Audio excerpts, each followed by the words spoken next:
नमस्कार। मैं doctor Rajendra Prasad eras Lucknow medical college में पल्मोनरी मेडिसिन विभाग का प्रोफेसर एंड हेड हूँ। इसके पहले मैं वल्लभ भाई पटेल चेस्ट इंस्टीट्यूट दिल्ली और मेडिकल साइंसेज सैफई का निर्देशक रह चुका हूँ और मैं केजीएमसी में पल्मोनरी मेडिसिन विभाग का प्रोफेसर एंड हेड रह चुका हूँ। आज मैं आपसे कोविड के बारे में कुछ बात करना चाहता हूँ।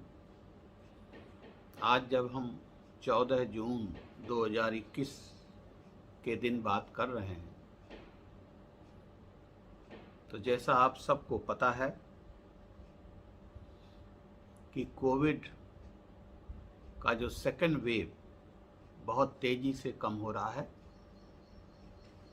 और आज के दिन लगभग 1 लाख से कम लोग प्रतिदिन कोविड से इन्फेक्ट हो रहे हैं और लगभग 3000 के आसपास अभी भी कोविड से मृत्यु हो रही है। हमने भारतवर्ष का फर्स्ट वेव जो 2020 में आया था वो भी देखा है। जब फर्स्ट वेव पीक पर था सितंबर अक्टूबर के महीने में, तो लगभग 1 लाख लोग रोज कोविड से संक्रमित हो रहे थे।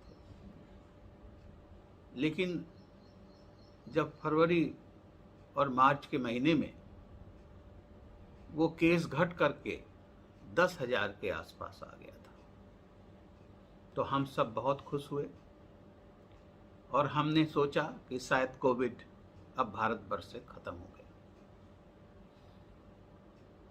ऐसी बात थी नहीं। जब कोई भी वायरस या कोई भी इन्फेक्शन का बिहेवियर हमेशा एक जैसा होता है। जब उसे मौका लगता है तो वो बढ़ता है। मैं मौके की बात आपसे थोड़ी देर में करूंगा। तो जब हम 10,000 पर पहुंच गए पिछली बार, तो हमने सारे कोविड अप्रोप्रिएट बिहेवियर छोड़ दिए। चारों तरफ भीड़ ही भीड़ देखने को मिल रही थी, चाहे वो मार्केट्स हों, चाहे वो भीड़ जब भी ज़्यादा होगी, लोग एक दूसरे के आसपास आएंगे तो ये इन्फेक्शन दोबारा स्प्रेड होता है। और उस भीड़ के कारण आपने देखा कि हम अप्रैल से हमारा कोविड बहुत तेज़ी से बढ़ना शुरू हुआ। पीक पर मई में हम लगभग 4 लाख के आसपास रोजाना पहुंच चुके थे और जिसको अभी देख रहे हैं 1 लाख से कम हो गया है। मेरा अपना मानना है, आप सबको पता है कि एक कोविड वायरस का अभी तक कोई बहुत फुल प्रूफ या गोल्ड स्टैंडर्ड कोई इलाज तो हमें नहीं मिल पाया। तो जब इलाज जो भी हैं वो बहुत प्रूवन नहीं है। आप देख रहे हैं गाइडलाइंस भी चेंज होता है। गाइडलाइंस इसलिए चेंज होता है कि जैसा जैसा एविडेंस हमें मिलता है उस तरह से हम गाइडलाइन चेंज करते हैं। हम सबको ये भी विदित है कि हमारे भारतवर्ष की जो हेल्थ केयर सिस्टम है वो भी अमेरिका जैसे तो नहीं हो सकता, यूरोप जैसे तो नहीं हो सकता।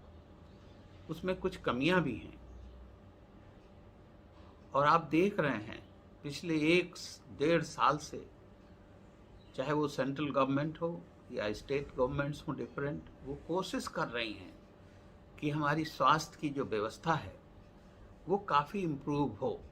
लेकिन इसमें समय लगता है।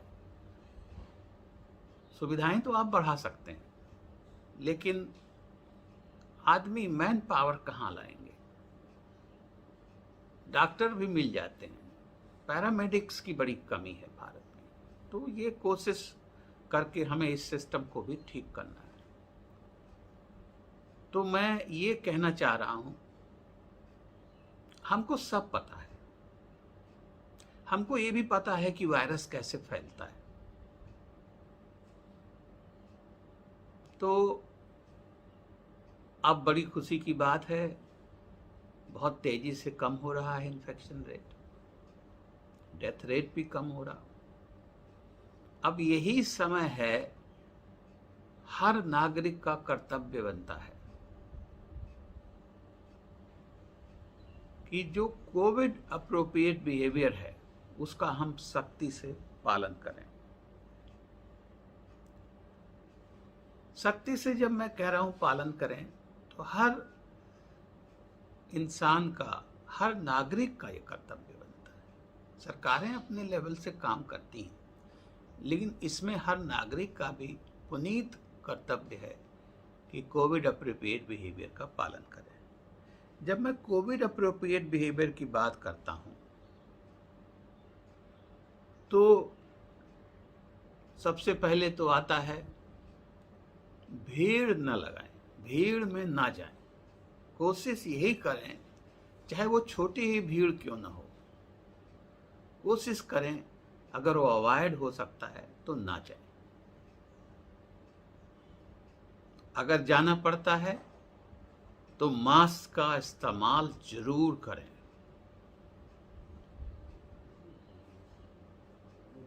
जो सोशल डिस्टेंस का नॉर्म है, भीड़ में अगर जाते हैं तो कोशिश करिए कि दूर दूर रहें, क्योंकि यही एक चीज है जो वायरस के स्प्रेड को रोक सकती है। ये आपने सबने देखा, पहली बार भी जब लॉकडाउन लगा, दूसरी बार भी लॉकडाउन की स्थिति बहुत से प्रदेशों में आई और उसी से ये इन्फेक्शन रेट कम हुआ। तो हमें ये बहुत ज़रूरी है कोविड अप्रोप्रिएट बिहेवियर का पालन करना। जैसे मैं अक्सर कहता हूँ, हमारी देखिए, हम देख रहे हैं पिछले लगभग 1.5 साल से सारे नेशनल इंटरनेशनल कॉन्फ्रेंसेस जो हमारे होते थे सब वर्चुअल हो रहे हैं, कोई फिजिकल नहीं हो रहा, क्योंकि उसमें भीड़ इकट्ठा होगी। हम जाएंगे तो हमारे एक्सपोजर होने की संभावना ज़्यादा है।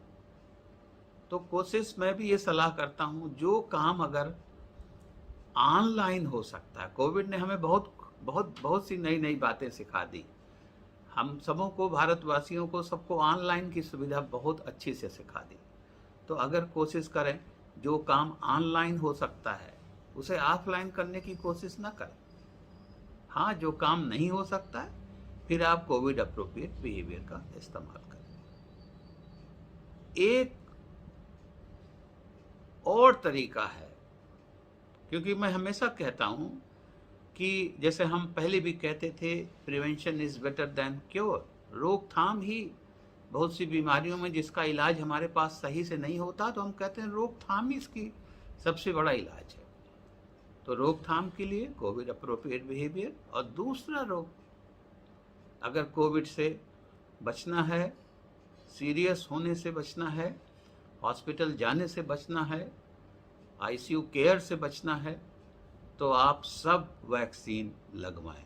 जहां भी आपको मौका लगता है, जब भी आपका नंबर आता है, आप स्वयं लगवाएं और दूसरे को प्रेरित करें कि वैक्सीन लगवाना बहुत जरूरी है। जब काफ़ी लोग वैक्सीन लग जाएगा, तब शायद हम इन जो कोविड अप्रोप्रिएट बिहेवियर में तब हो सकता, लेकिन अभी वो समय बहुत दूर है। अभी तो 2021 में ये सोचना बड़ा मुश्किल लग रहा है कि हम ढीले हों, हम कोविड अप्रोप्रिएट बिहेवियर छोड़ें। तो मेरा मानना है, अगर हमें थर्ड वेव के बारे में आप सुन रहे हैं, ये कोविड, ये हर वायरस का बिहेवियर है कि वायरस अभी हमारे अंदर से 100% नहीं चला गया है। जब उसको आप मौका देंगे तो वो फिर बढ़ेगा। तो मौका ना दें, वैक्सीन का इस्तेमाल करें, जिससे कि थर्ड वेव शायद हम रोक सकते हैं, और आएगा तो बहुत हल्का होगा, बहुत कम नंबर होंगे। आपने सेकेंड वेव में हेल्थ केयर सिस्टम को देख रखा है, हर सिस्टम का एक लिमिटेशन होता है।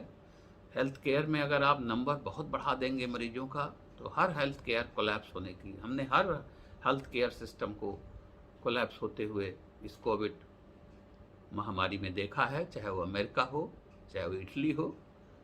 तो हमें भी ऐसा बिहेवियर करना चाहिए कि हमारे नंबर्स इतने ना बढ़ जाएं कि हमारा हेल्थ केयर सिस्टम परेशान हो जाए, आपकी सेवा ना कर पाए। इन शब्दों के संग मैं एक बार कहता हूँ, बाहर जब भी जाएं मास्क का सेवन करें, अपने चारों तरफ साफ सफाई का ध्यान दें, अपने हाथ जैसे आपको बताया गया है आप कर रहे हैं, साबुन से, सैनिटाइज़र से जब भी उसको साफ सफाई रखें, और इससे आप कोविड के थर्ड वेव से बच सकते हैं। बहुत बहुत धन्यवाद।